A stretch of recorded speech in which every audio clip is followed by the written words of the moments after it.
Remember when I told you that this whole battle against critical race theory, this made up war against CRT that's not even taught in K through 12 education? I told you that Republicans are just using CRT as a disguise in order to get rid of actual history teaching inside of our classrooms. Well, I got proof.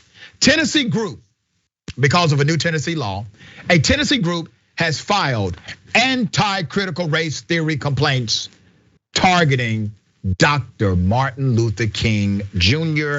and Ruby Bridges. Told you it was coming. Tennessee group, they've done this. These are Black history books. These are nonsensical complaints against them. Let me give you the background.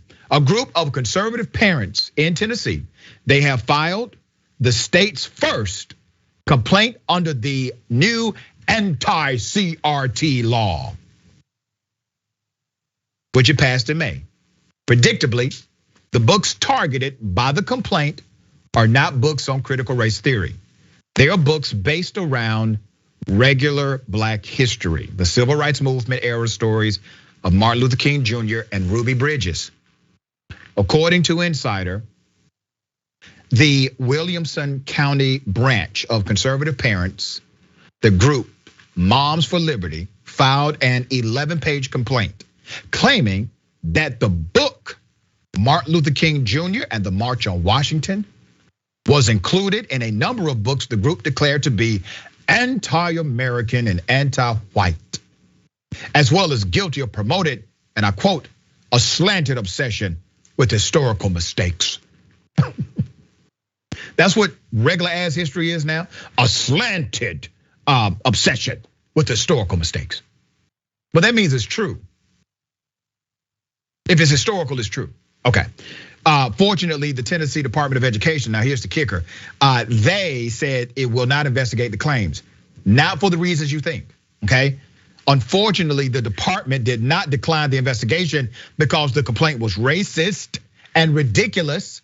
They declined it because the lessons happened during the 2020-2021 school year, and it only has the authority based on the law to investigate lessons from the current school year, according to the report. So basically, Moms for Liberty, all right, can still target basic Black history books for nonsensical complaints as long as they're taught in the current school year, and the Department of Education would treat said complaints like they're worthy of even being entertained. Now here's the reality. If these Moms for Liberty didn't even bother to read the damn law, do you think they read the books? Hell no. But once again, this was their ultimate goal, to get rid of actual history inside of our classrooms because they don't like what the truth is. Jackson, what do you see here? So what I see is major projection. And it's interesting about how the tactic of going after critical race theory, because the idea is that if we keep talking about it, that's what perpetuates it.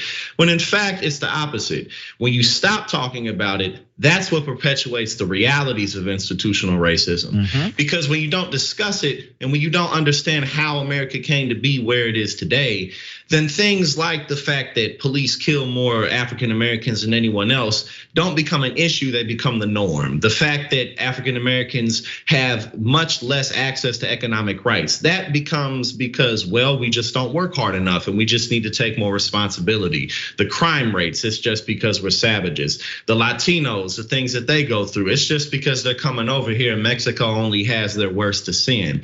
It's those things that become realities because you don't discuss things like, just like slavery, just that. Everyone knows what it is, but typically it's taught as just kind of like a backwoods thing that people did in the South, when in fact it was the engine that made American capitalism what it was, as it pumped out the most important commodity of the times, and how as technology changed, slavery changed along with it, and how up until this day, again, all the disparities, the reason that we understand them is because we discuss these issues. And so, again, we can't talk about these issues because if we talk about them, then we can do something about them. That's right, very well said. You cannot change what you fail to acknowledge. And as long as they try to stop the acknowledgement phase, it would never be a challenge to change it.